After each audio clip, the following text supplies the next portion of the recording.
Question 11a, we need to solve this equation here for x, and x is between 0 and 180 degrees. So what we'll do first then is we'll write that tan x as sine x over cos x.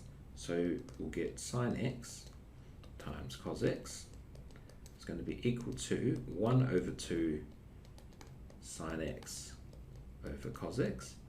So we'll multiply through by 2 cos x, so we're going to get 2 sine x times cos squared x is going to be equal to sine x.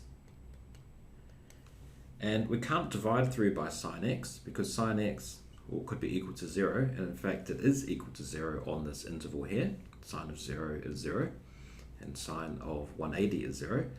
So we're going to have to take the sine x to the other side and then factorize.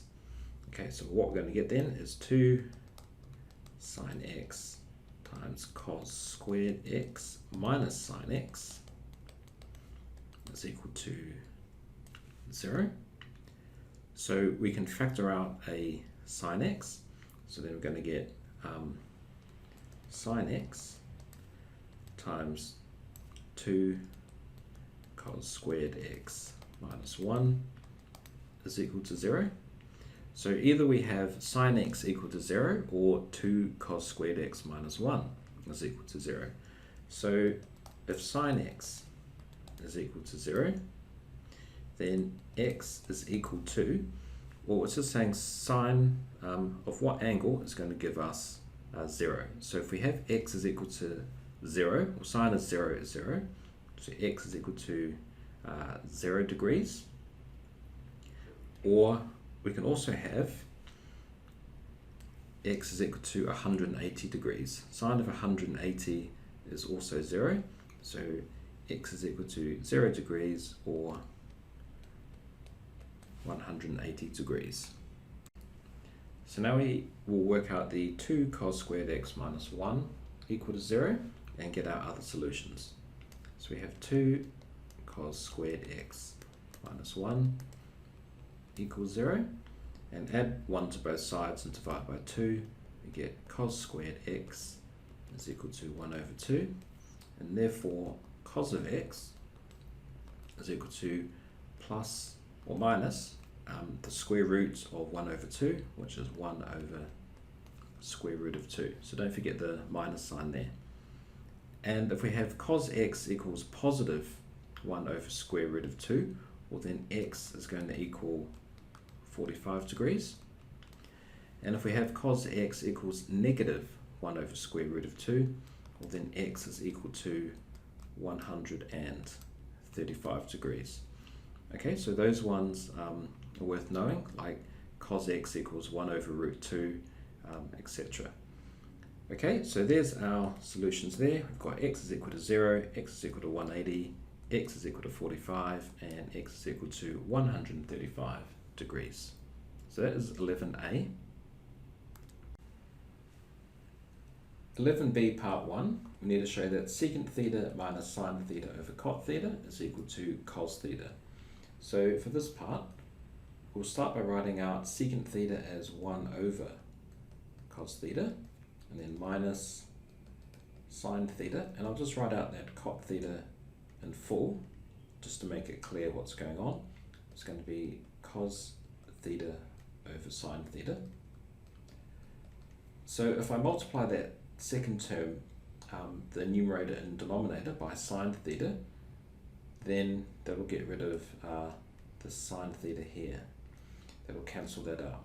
So what we'll get then, so that is going to equal 1 over cos theta minus, and timesing that numerator by sine theta, we're going to get sine squared theta over, and timesing the denominator by sine theta, well that sine theta that I circled there is going to cancel out, so it's going to be over cos theta.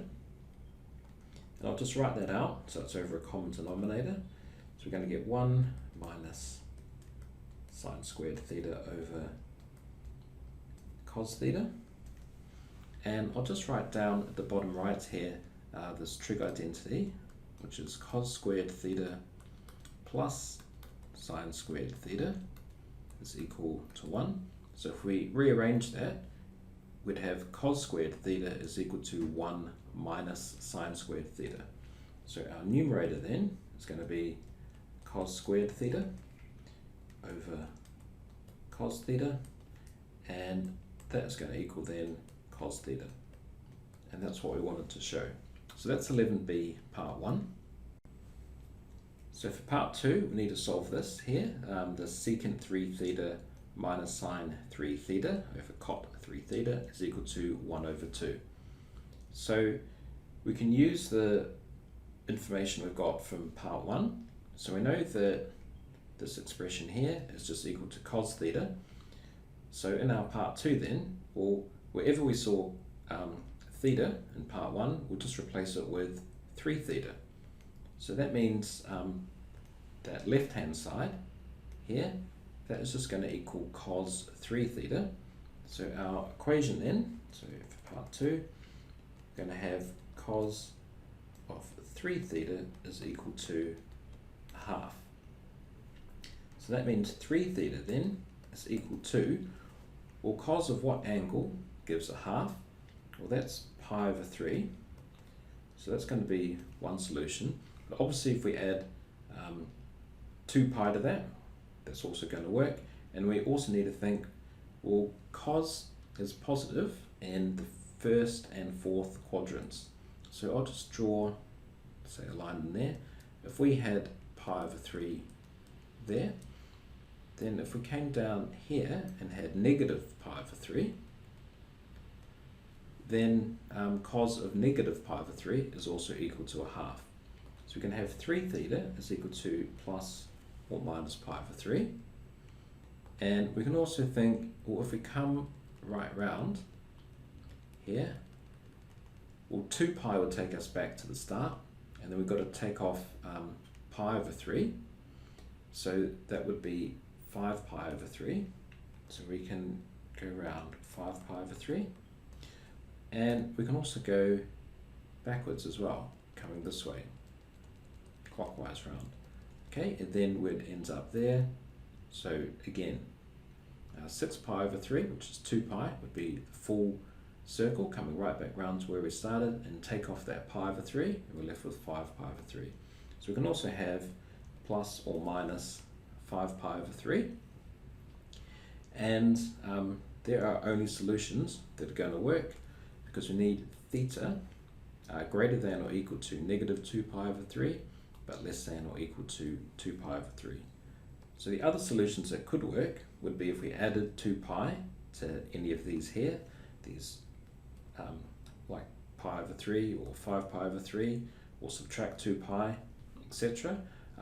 But we could do that, and then once we divide through by 3, then you're going to find that they're going to be out of that range.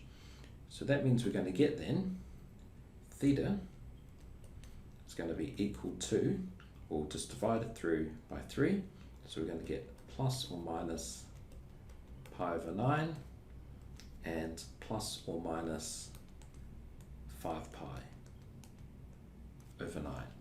Okay, so that is our solutions for 11b part 2.